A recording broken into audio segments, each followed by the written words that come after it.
ಇವತ್ತು ಸ್ವಲ್ಪ ಏಮಾರಿದ್ರು ನಿನ್ನ ವಿಚಾರ ಎಲ್ಲ ಹೊರಗೆ ಬಂದ್ಬಿಡ್ತಿತ್ತು. ಪರವಾಗಿಲ್ಲ, ನಿನ್ನ ಹೆಂಡತಿ ತುಂಬ ಶಾರ್ಪ್ ಆಗಿದ್ದಾಳೆ. ಒಂದೆರಡು ನಿಮಿಷ ನನ್ನನ್ನೇ ಕನ್ಫ್ಯೂಷನ್ ಮಾಡಿಬಿಟ್ಲು.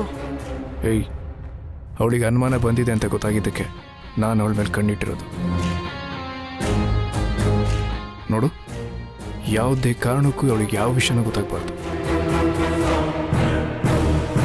ಇವತ್ತು ನೀನು ಹಾಸ್ಪಿಟಲ್ ಮಲಗಿದ್ಯಾ ಅಂದರೆ ಅದಕ್ಕೆ ಯಾರು ಕಾರಣ ಅಂತ ನಿನಗೆ ಗೊತ್ತಿದೆ ಅಲ್ವಾ?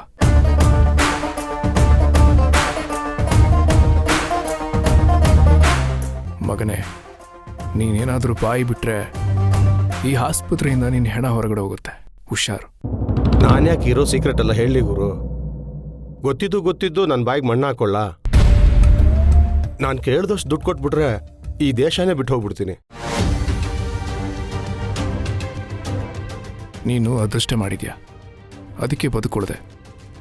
ಮೊದಲು ಎದ್ದು ನಡೆಯೋ ಹಾಗಾಗು, ಆಮೇಲೆ ಮಿಕ್ಕಿದ್ದು ಮಾತಾಡೋಣ. ಅಷ್ಟರೊಳಗೆ ಏನಾದರೂ ಕಿತಾಪತಿ ಮಾಡಿದ್ಯೋ ನಿನ್ನ ಕಣ್ಣು ಕಿವಿ ಬಾಯಿ ಎಲ್ಲನೂ ಮುಚ್ಚಿಸ್ತೀನಿ.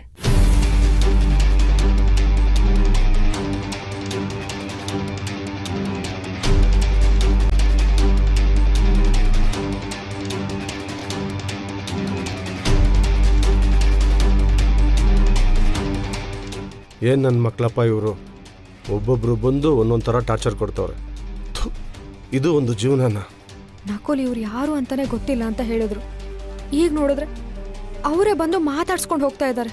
ನನಗೊಂದು ಅರ್ಥ ಆಗ್ತಿಲ್ಲ, ಇಲ್ಲೇನು ನಡೀತಾ ಇದೆ? ಪರಿಚಯ ಇದೆ ಅಂದಮೇಲೆ ಪೇಂಟಿಂಗ್ ಯಾಕೆ ಮಾಡಿಸ್ಬೇಕಿತ್ತು? ಇದನ್ನ ಹೇಗಾದರೂ ಮಾಡಿ ಕಂಡು ಹಿಡಿಲೇಬೇಕು.